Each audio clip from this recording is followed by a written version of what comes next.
We have had the opportunity to meet a few of the good gubernatorial candidates coming up. We've had three of them now at our church. They're excellent. They're all believers, and we are very excited tonight to be able to hear from Paul Renner. Paul was the Speaker of the Florida House of Representatives during the 22 to 24 term. He is a 23-year Navy veteran, former prosecutor, and business attorney. He is now running for governor of Florida with a Florida First campaign centered on lowering costs, strengthening public safety, and defending freedom. So let's welcome Paul Renner.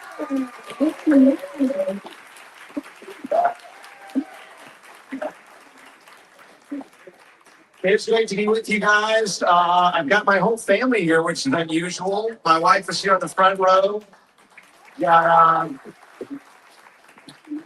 Got daughter Abby that's walking there in the back, and son William who's waving to everybody in the back. Walking over here. So, and you know, the great thing about being parents of young children is it's great preparation for what you have to deal with over in Tallahassee with some of the politicians.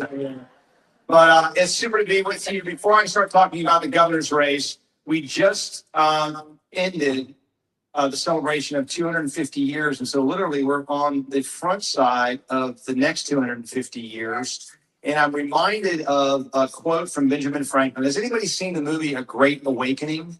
It's a great movie. It's about Benjamin Franklin and George Whitefield in a spiritual revival that swept our nation, the colonies, before 1776, which I believe, and many historians do, gave our colonists a firm belief that our rights come from God, not from government, and a passion to fight, to offer their lives, their fortune, their sacred honor to achieve that freedom.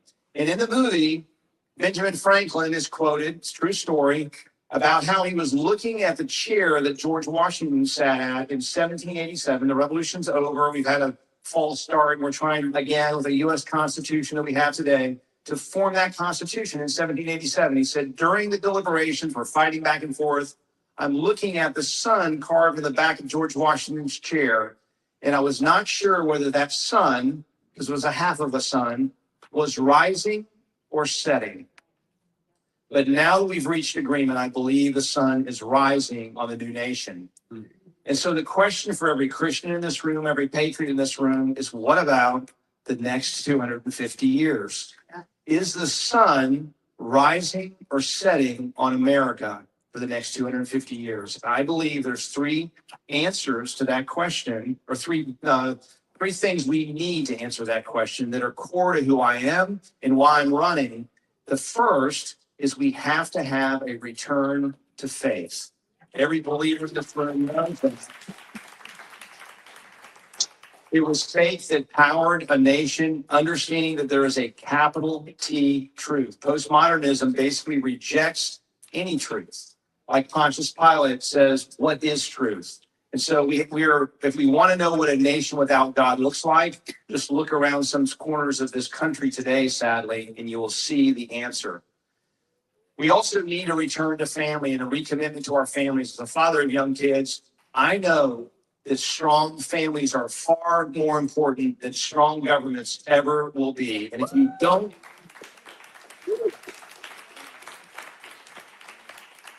if you don't have strong families, you cannot build enough government to manage the resulting chaos. Just look at the blue states.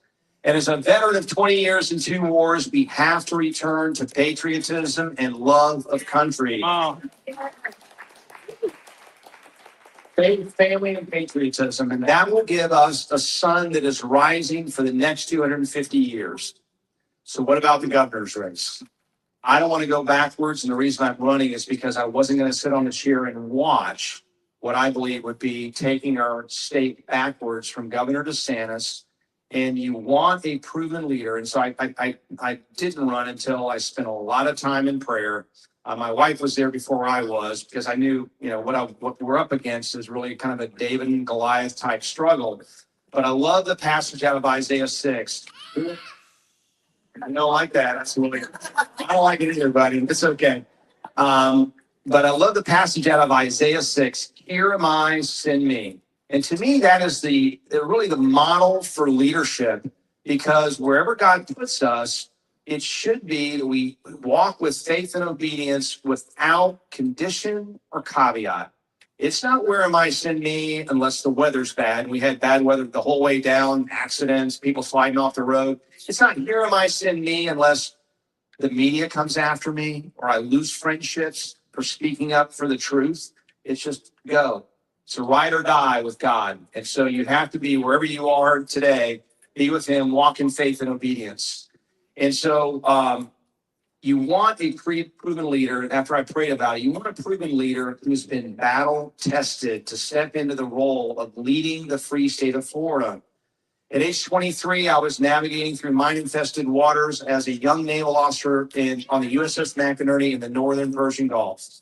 And I also led a small boat team of about 5 or 6 guys, 2 of which would get out in the water and swim about to me and to you and sir and your family, put the explosives on those mines, swim back to us. We pull them back in the boat, and our ship would be about a mile away. So if something happened, it happened to us, not to them.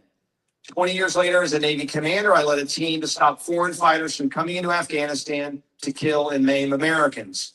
I also went to law school. I became a state prosecutor in Broward County.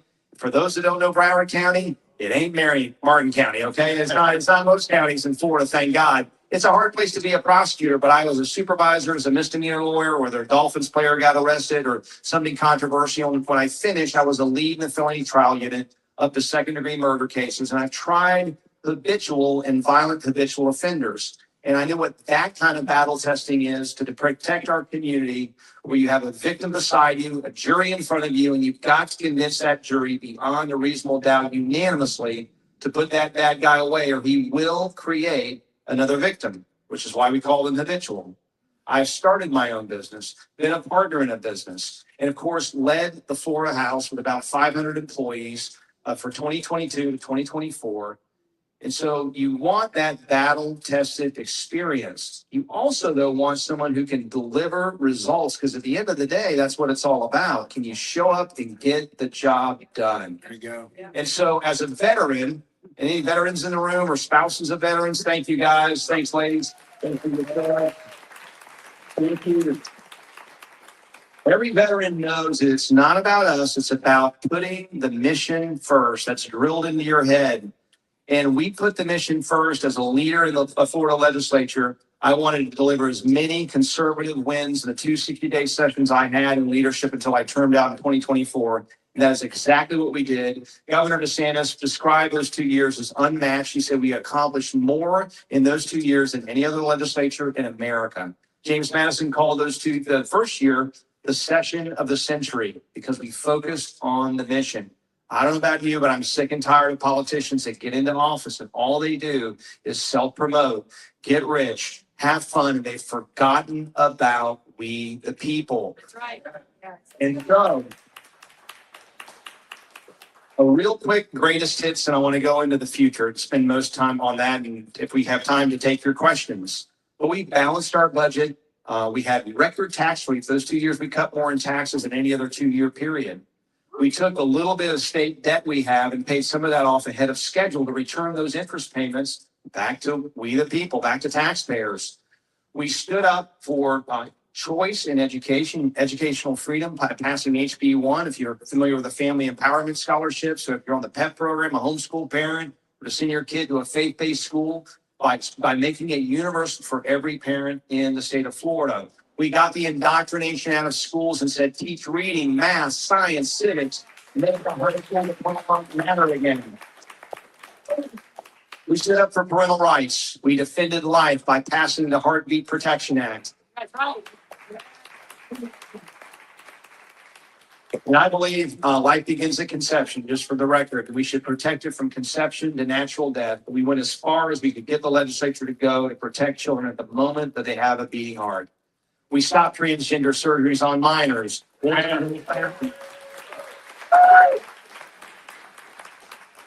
We did DEI in our universities, pushed back against ESG, protected our police officers with a HALO Act, made Florida the most veteran-friendly and law enforcement-friendly states in America. And the two quick things before I go to the future that are important because you want a governor who is willing, number one, to stand up to special interests, who's not going to stand with them, who's going to stand up against them to put Florida first. That's right. We did that. Thank you. We did that first on insurance. The market was collapsing. People were getting their policies dropped. People going out of business, leaving the state. We stood up to the two special interests of insurance companies and also the billboard lawyers that had caused Florida to be called a litigation hellhole and curb that litigation abuse to save the insurance market. And I'm proud to say that when it comes to automobile rates, they're going up in every state in America but one, and that's this state. They're actually going down in the state of Florida. In year two, after that session of the century and all those big conservative wins, what were we going to do next? And I think it's one of the most important things I worked on is protecting children online. We have 8, 9-year-old boys who are seeing things online pornography that they should never see. And we passed a law to get young kids under the age of 18 so they're not getting automatic access by clicking, yes, I'm 18. We also push back against addictive social media platforms that are keeping our kids on 6, 7, 8 hours a day, and it is destroying them psychologically. We see a majority of high school women polled have had persistent hopelessness or loneliness in the last year. Almost a third have contemplated taking their own life because of social media. It's also the most dangerous place for your kids because your child is safer in a county park tonight at midnight alone than on their own cell phone while mom and dad are sleeping because of the sex predators that are looking for them. So we stood up. I spent hours with constitutional lawyers to make sure we had the strongest bill in the nation so that if your business model is addiction, and it is, and they know it, and they're keeping kids online through that addiction for hours at a time to monetize them for profit, young kids should not be allowed on those addictive platforms. So what did they do when we rolled out that bill? Did they say, you know what? We'll make it more child friendly. You know what? We'll get kids off of online pornography. No, they lobbied up across Tallahassee to defeat us, but we beat them.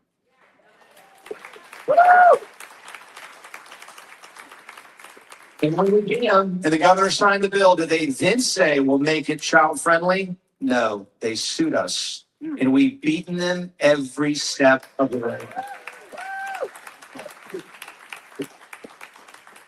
So as we approach the future, you want a governor who's, number one, willing to stand up to special interests, and two, has a proven record of beating them every time. Yeah, yes.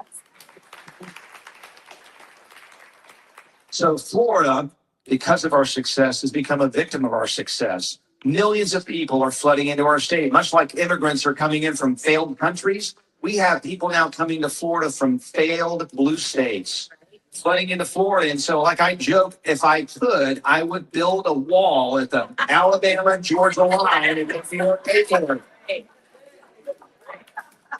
But we can.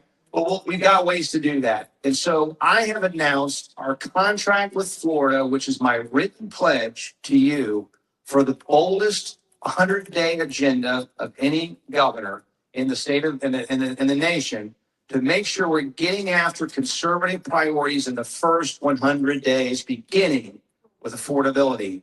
People in this state are struggling. I talked to Peggy in Hillsborough County, she and her husband on fixed income, teachers, both of them. They've been here 30 years contemplating going to North Dakota because they can no longer afford the taxes, the insurance, the electric bills that are still too high. And so our 100-day proposal will begin on day one with an affordability special session.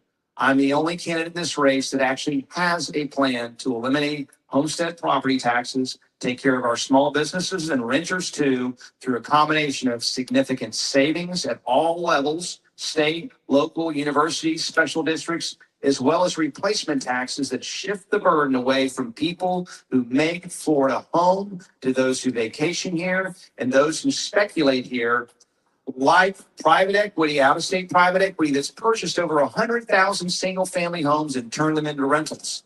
And none of that money, hundreds of millions of dollars from Floridians' pockets, ever touches the local economy. It gets shipped out of our state.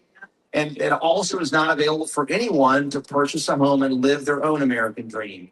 So we'll put Florida first in everything we do, starting with our property tax proposal. We have the only proposal to bring down insurance, property insurance, by 10 to 20%. We'll do that in the first 100 days, as well as lowering electric prices. If you see these solar fields, they're buying up all the farmland. You see these solar panels as far as the eye can see. Since 2019, virtually all new power generation is in solar only. I want three things that are common sense when I'm governor. They have to deliver, the utilities have to deliver the lowest possible price to your doorstep or business, to your house or business. It has to be U.S. based, not dependent on China, and it has to be reliable. In those solar fields, that solar generation violates all three. It is not cheaper than coal, natural gas, and nuclear. It makes it dependent on China for those solar panels or the battery to store that power.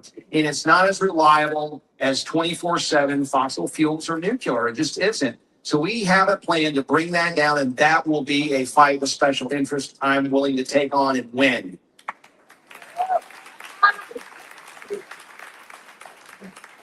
And we're going to stop hyperscale AI data centers with a moratorium state. And I'll tell you why, because what they're offering is a no good, bad deal for Florida. They are not bringing their own electricity. They're not bringing their own water. If they get on our grid with the electrical demand, one facility of 700,000 to 800,000 people, you better believe they're going to raise your electric rates. And this as well, they're sucking up a lot of water to cool these hot facilities with an aquifer, a precious aquifer that is already under stress from the millions that have come into our state. And so, in addition to environmental problems, I think here in Palm Beach, they're proposing putting one by 1,200 feet from a school, from an elementary school. That is crazy. And so we're going to have a statewide moratorium, much as other counties have done. Let them figure it out. The burden's on them. We're not going to build first and ask questions later. Number two, in the contract, we're going to keep Florida safe. That means, as the only former prosecutor in this race, we're going to go after public corruption. I don't care if you're a Republican. If you're engaged in waste, fraud, and abuse, we're going to hold you accountable. If you've gone to Washington, D.C. and gotten filthy rich by knowing things that only you know and trading stocks that you know something about that we don't know about, you shouldn't be promoted. You should be recalled. That's right. As I mentioned, we're going to doge the state. We're going to make sure that we're cleaning up the fraud. I guarantee you in Medicaid, there's fraud, waste, and abuse. We're going to clean it up. It's just like picking weeds around your garden or outside your house. You've got to do it permanently, because 2 weeks later, after you pick weeds, you go out, you look down on the ground, and what do you see? More weeds. So we're going to do that. When it comes to the death penalty, these are the worst of the worst. These people that are cop killers, that rape and kill children, the average time on death row is over 30 years. We are going to have a 3-year appellate process. We will not let the family members of those victims grow old and die before they ever see justice for their family. 3 years and justice will be done. The same is true. We're going to stop human trafficking. And if you traffic a minor for sex, you will receive the death penalty.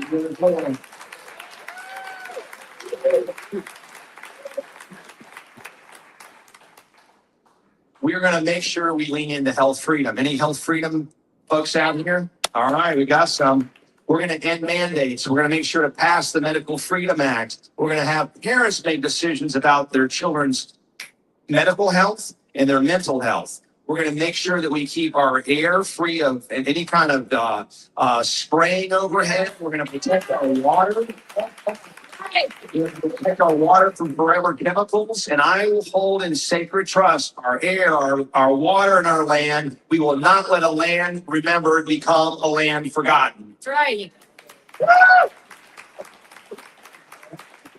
And it starts with our farmers and ranchers. We partnered and did more for the Florida Wildlife Corridor and the Everglades than any other time in 2 years when I was speaker.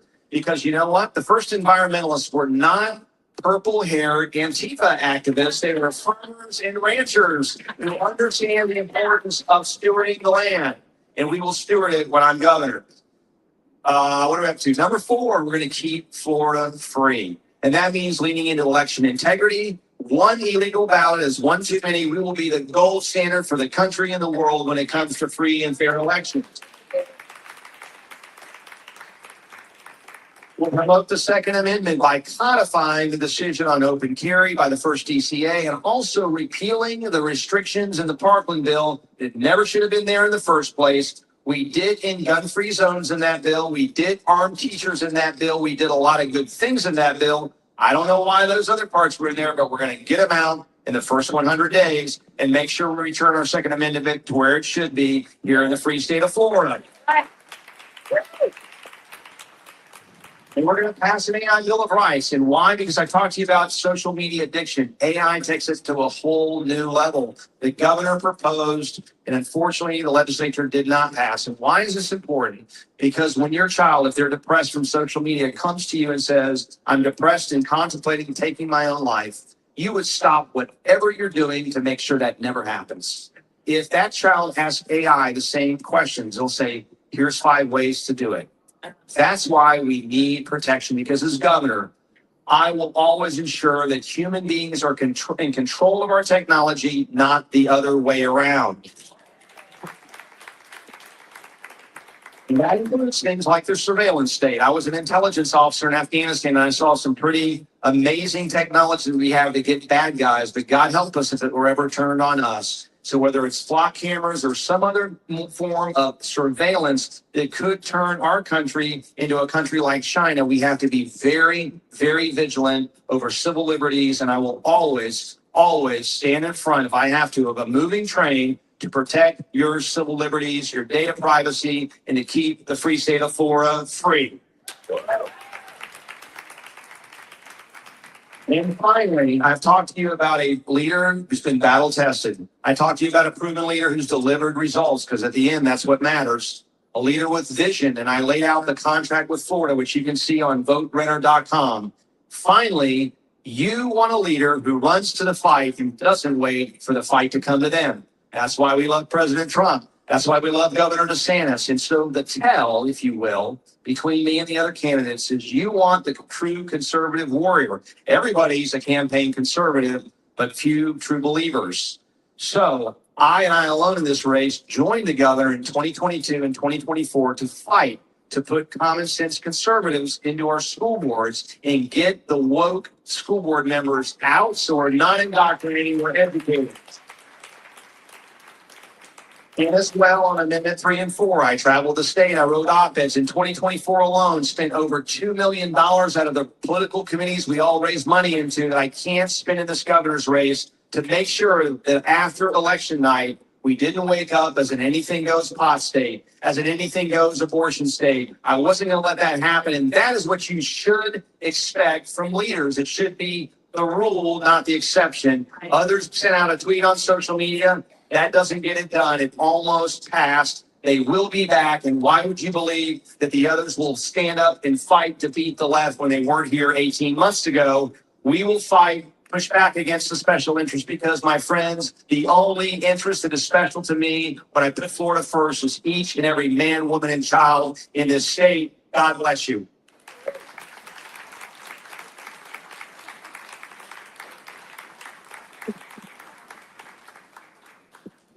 Yes, sir, Pastor. I got a mic here if somebody's got a question for it. Right there. Thank you for being bold and taking the fight. There's one other area that we have heard and we in this church have taken a stand against. Can we lead the fight to get the United States Supreme Court to declare that Sharia law has no place in the United States of America?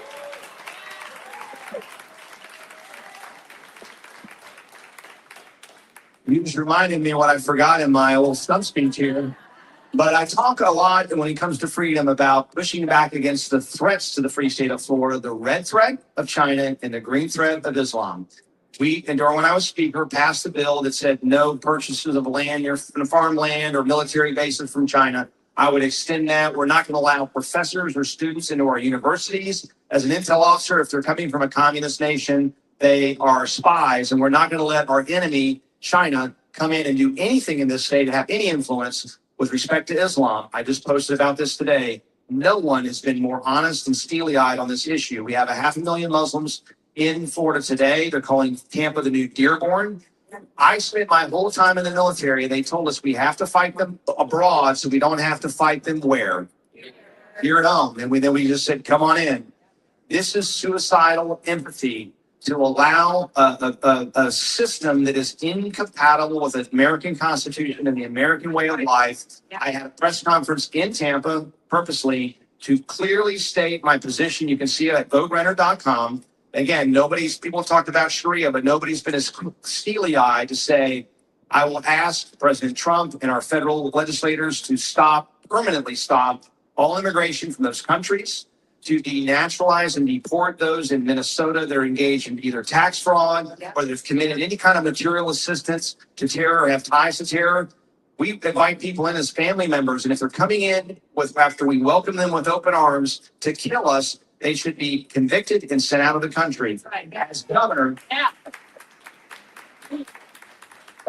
I was a champion of HB1, the Universal School Choice Bill. We will not let a single dollar go to a school that is teaching Sharia law. We will not allow slaughterhouses that don't adhere to our local safety standards. We will make sure that we go up against and bring down CARE and Muslim Brotherhood. I've driven by their office in Tampa. They have an office in Tampa. We're going to do that. And people say, oh, CARE's not a terrorist organization. It's just that everybody that's in leadership happens to have terrorist ties. So if it walks like a duck, it's a duck. And so we're also going to stop these enclaves, because you see what was attempted out in Texas. You see what is happening in Temple Terrace, which is an area of Tampa, city in Hillsborough today, which is a majority now in Temple Terrace that you'll never be able to displace. I was talking with a woman the other day who said 2 Muslim men walked into her church and tried to interrupt the pastor during the sermon. Wow. They do not intend to assimilate, and it's nothing against Muslims. It's just recognizing that they will never assimilate, and their doctrines, their ideology requires them to force you to assimilate to them. Yeah. And so you need a governor who understands that, who's leaning back against it, and there's nobody in this race that's spoken up as clearly as I have on that issue and will act on it.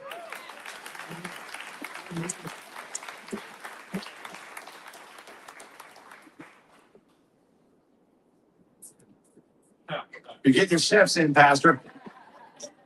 So this year, the legislature passed rules for unions, teachers' unions, but they have not furnished enough employees at PERC to make sure that the unions are following the new legislation. How can we get that to change?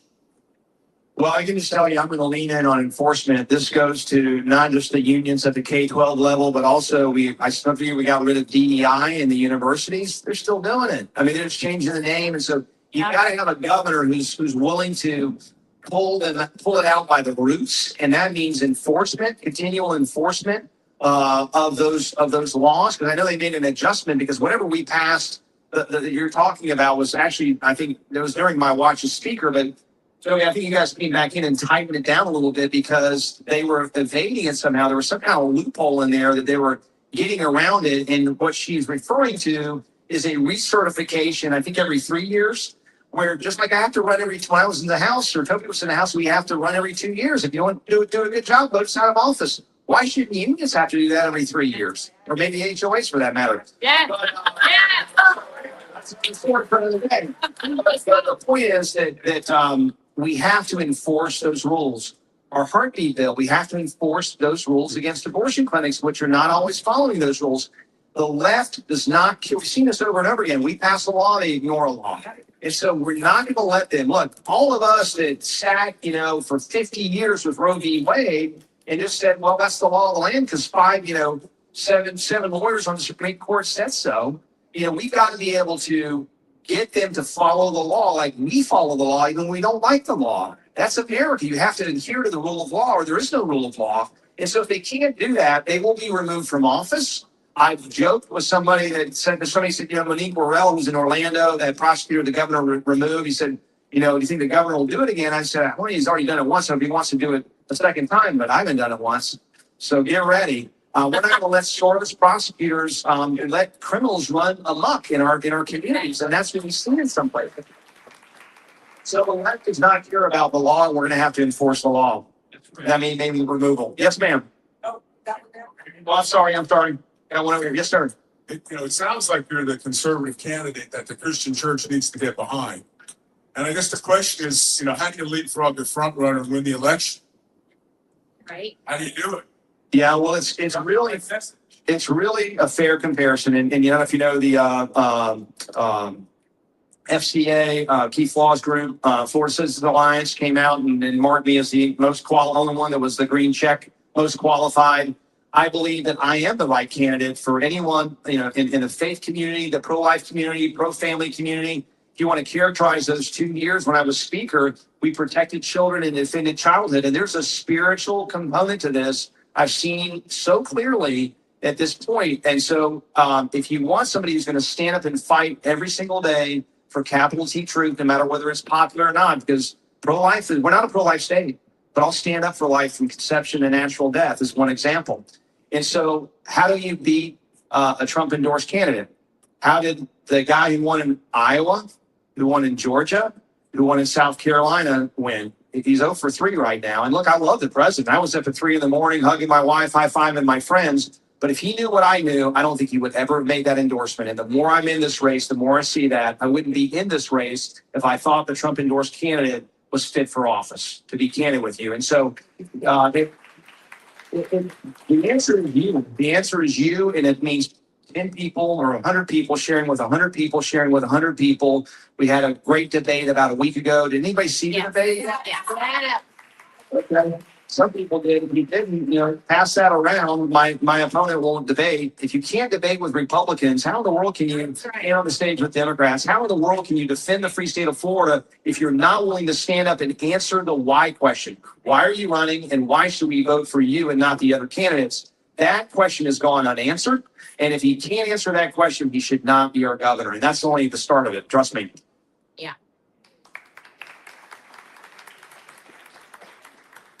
Speaker Renner, earlier we heard from State Rep Toby Oberdorf about the tax plan for basically getting a higher deduction on our homestead exemption, from $250 up to $250,000. What is your plan to increase homestead exemption so that people in this room can fully understand the benefit of the property tax elimination proposal that you have in your contract with Florida? Well, I think it's better in 2 respects. One is it goes farther on the benefit side. It's $34 billion. It would be the largest tax cut in Florida history. It includes homestead properties, it includes help for small businesses, and also for renters, because we got to get to 60%. I want it to be an everybody wins. We'll have 2 years, obviously, until 2028 to get it on the ballot, because it wouldn't be this year.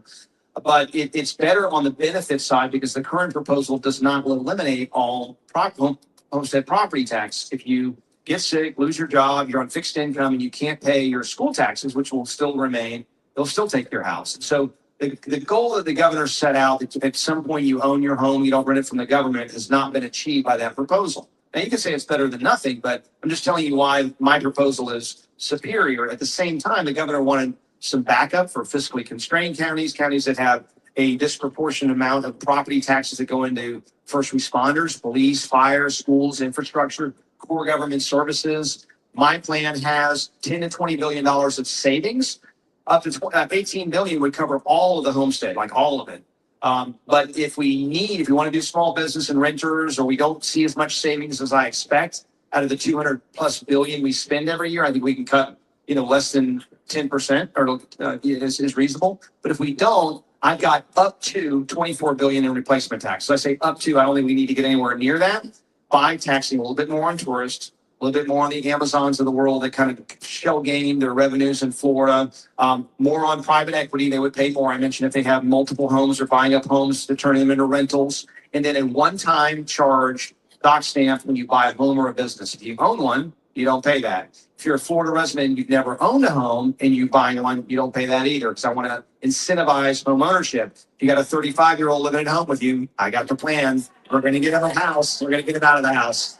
So if that's your situation, I got to get this for you. So it's better in both respects because what we don't want to do is we don't want to act without thoroughly thinking through because one size fits all doesn't in 67 counties. You need to know in Martin County that when you call 911, it's a 2 minute for them to get to you when you're calling either the police or the fire, not 20 minutes. So we have to make sure we're doing this in the right way. The local governments can tighten their belt, to be clear. That's where the savings part comes in. And we can do a lot of it without replacement taxes through savings, and that's where we start. But if we need it, legitimately need it, and let's say there's a county that's 80% is property taxes, and we're going to wipe out 80% of their revenue, they're going to have an issue unless there's some replacement tax there. And so I have provision both for that, but as well as going farther in the benefit side, up to $1 million of assessed value, do not pay any taxes at all. Of any kind, homestead property taxes, and that would adjust with inflation. That would cover 95% of homeowners, so it goes farther than the proposal that's on the ballot by a long shot. So what you're saying is the homestead exemption is $1 million? The homestead exemption would be $1 million, so up to assessed value of $1 million. I think in the debate I said million assessed. It's $1 million exemption. We have 50,000 now. It'd go up to $1 million, and I do want to see that. What I prefer to see, that's not part of the plan, but I would prefer to see that I like what the legislature did on a 5-year wait. If you move into the state, I don't want to create an incentive for people to move into the state. And there's some other ways we could do that because I really want to make sure that this plan ends up helping people who really make Florida home. Not who are going to show up tomorrow, but people who lived here for 10, 20, 30 years that they grew up here. That's what we need to take care of because it's become unaffordable for them. And that is going to be my day one priority. When I say Florida first, that's what I'm thinking of. I'm going to take care of your costs. Hello? Okay. So my concern is the AI centers, okay? I know you're against them, but what about FP&L? They acquire thousands, tens of thousands of land in Florida, and they want to do renewable energy, obviously, and they're going to look at AI. So how do you go up against that giant, with the lobbyists in Tallahassee? I mean, how do you, push back or say no? I need a Rubio moment. Yeah. That's okay. I like Rubio. Yeah, I like him. And the other question, We all get third here. if you can answer this other question, Yes. what are you going to do about the abortion pill in Florida? Since Stuart is pro-life, we've claimed that as a church and believers. Okay. So let me answer your second question first. Is if I need to, because you're right, this is a total bypass around the Heartbeat Protection Act. So we save tens of thousands of lives, only for tens of thousands of lives to be lost through, for those that don't know, ordering through the mail without seeing a doctor or even a receptionist, an abortion pill to take it home to flush down the toilet. Exactly. And so we have to do that. If I need to sue the federal government, including this federal government, I will do it. So you cannot do that. I understand it violates the Comstock Act to ship through the mail in that fashion. Biden put it in. I don't know why. The Trump administration had done a lot of good things. I don't know why they have not reversed that Biden rule, but we're not going to let them bypass our state laws. That will not happen. And I've said, I don't care what the federal government is, certainly a Democrat regime, but we will put the 9th and 10th Amendment on CrossFit workout every day if we have to sue, to make sure we're defending our laws. We'll also challenge the Supreme Court precedent, like the Miller test, when it comes to these books that are being used and they're just defaulting to say, oh, it's literary value, for some adult to sodomize a child or whatever, and they're putting it in a third grader's library. We're going to challenge the Miller test. We've challenged a lot of things when DeSantis was governor, and we'll continue to do that when I'm governor. That was your second question. Your first question is about FP&L. Since 2020, FP&L's up. FP&L and Duke are up over 40% in cost. TECO's up over 80%. And since 2019, most of the new power generation comes through these solar fields that you're referring to, that they're buying up hundreds, thousands, tens of thousands of acres to become the major landlords or the major landholders in Florida, and you're paying for it because they get paid on a guaranteed profit margin, not based on whether you do well, but based on how much they spend. So where's the incentive? The incentive is to overspend on less efficient things like solar, where their shareholders can pat themselves on the back and say, look how we're climate activists and we're all renewable, while Georgia is extending the life of their coal, natural gas, nuclear, and they've committed, at least one company there, I understand, is committed to a 3-year freeze on any rate increase. FP&L, about a year ago, put in for the largest increase in U.S. history. And so we have to take on, I think they do a great job in hurricanes. It's a good company, but they have a honeypot, and that honeypot needs to end. They can do well, but they only do well when you do well, and the incentives and the reforms have to take place. That will be a huge fight. I'm up for it. So just wait. That's part of the first 100 days. All right, we have 2 more questions. We'll close with that. 2 more. Thank you for being here. I'd like to ask you a question on behalf of one of my Jewish friends. She'd like to know, what steps would you take to help protect synagogues, Jewish schools, community centers from anti-Semitic threats and violence? Thank you for the question. If you didn't hear, it's like, what will you do to protect against anti-Semitism? I'll point you to the fact, and this is an interesting story. I knew going in that there were 2 things that no matter how controversial of God, I would not budge on. There's a lot of them, but there's 2. Is I'm pro-life. I had no idea that Roe v. Wade would go down in the summer before I became speaker. Had no idea. Who could have predicted that? And number 2, that I would stand with Israel against those that wish to exterminate it from the river to the sea. And so after October 7th, that also happened on my watch, and Toby was there. We aggressively defended schools who were being attacked through school safety money to make sure that they were not under threat. I asked FDLE directly, I did, to set up an anti-Semitism task force to see if there were patterns. You know, sometimes it's one crazy person, but sometimes it's a group of crazy people that are coming against them. And so we have to make sure that you can criticize Israel if you want, that's fine. But when it bleeds into anti-Semitism, which is exactly what happened after October 7th, I'm going to stand strong and defend that. I can't lop off the Old Testament for my own faith. It's one continuous thing. And so we have to make sure we're defending everybody. Look, I mentioned Islam. If a Muslim citizen is being attacked, I'm going to protect them. I'm going to bring down their costs. I'm going to do all those things. I just don't think Islam is compatible with our system long term. But when it came to the question of Jewish citizens being under attack, I acted. I also acted when I was on the board of governors to stop Sant'Ono from becoming the president there, because among other things, like 39 genders and all the other things he had done, that he was styling himself as the architect of DEI. And internationally, really, one of those things was a lack of commitment to these protests and like these what they were doing, taking over the colleges after October 7th. He was after Columbia and shutting those down. And so you can't have a situation where anybody, I don't care who they are, is herded into a classroom and feels like they're not safe because of their faith. Because guess what? Next week, it'll be Christians. Yeah. So we have to stand up for everybody in this country when it comes to public safety. I did that when I was Speaker of the House.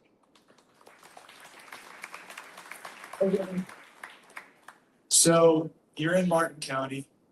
One of the beautiful and unique things about Martin County is we are a slow growth, family-oriented place. People want to come here because we don't overdevelop compared to North and South.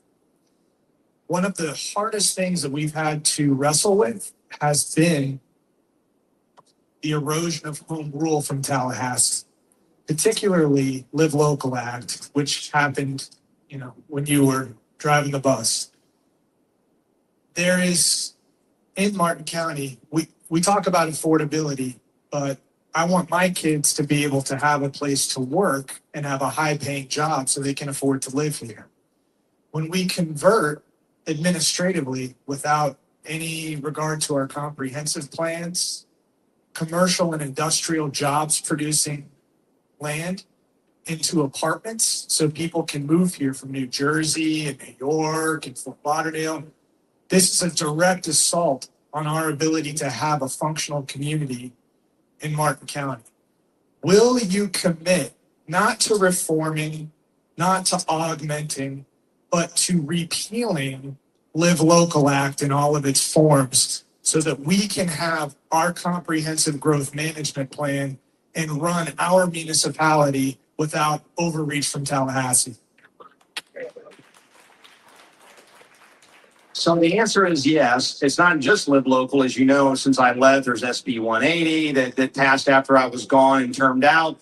But what I can tell you is everywhere I've gone, and I think good leaders listen, and if they're listening, you pivot away. I voted for whatever that was there, and you mentioned Live Local was a Senate priority, all that conservative stuff we got done in exchange for the Senate's priority, which was Live Local in that first year. Live Healthy was year 2. Again, Live Healthy, I thought spent way too much money. It was not, something I personally would have moved forward, but I think the intent of Live Local, I get it on workforce housing, but it's been, as I understand it, it's been weaponized in ways that are not appropriate and were not the intended purpose. But the bigger issue beyond Live Local is all the things leading up to Live Local and since Live Local, when I wasn't there, that are chipping away at that local control. I do believe the pendulum's come out here and it needs to be reset, whether that's repeal of that or other bills, frankly, to give local governments their proper lane and stay out of their lane, just like the state has a major lane. We don't like the federal government when they're in our lane. Like Obamacare, they took away all healthcare decisions basically from us for the most part, and that was a mistake. And you see the negative consequences by not letting states innovate in that area. And so it's the same thing. And I just say to people, look, as 8 years as your governor, I can come to Martin County 100 times. I will never know Martin County better than you do and better than hopefully your county commissioners and your city councilmen and women do. And so that's why you have to respect that. And so I will do that as governor. Yep.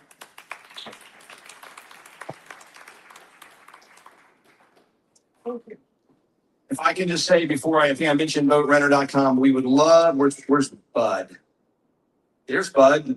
I think he's got sign-in sheets. If you'd like to help us, we have 4 or 5 weeks to go to phone bank, put up signs, walk doors, do social media, do anything, help at a table, go to events, an hour or 100 hours. You can sign up with him. You can go to voterenner.com. If you'd like to chip in, we'll take that too. Special interests are not looking for me to be their next governor. I think that's obvious. And so we're citizen powered. We've raised $7 or $8 million already, but we need more to close that information gap. Sir, to the question you asked earlier, when we get a fair comparison, we win. Straw polls, where we've been everybody else, we win 2-1. But for the person who's just sitting at home watching Fox News all day, every day, and nothing more, that voter is a challenge for us. And so we've got to reach them through the mail, through the phone, at the door, through your efforts, talking to your network to say, I met the next governor. It's not him, it's him. It's me. And so I would just ask for your help. I thank you for your time tonight. And if you'd like to join our campaign to power a Florida first agenda, to not only protect the free state of Florida that I helped build, but to strengthen it, I ask for your vote tonight. God bless you.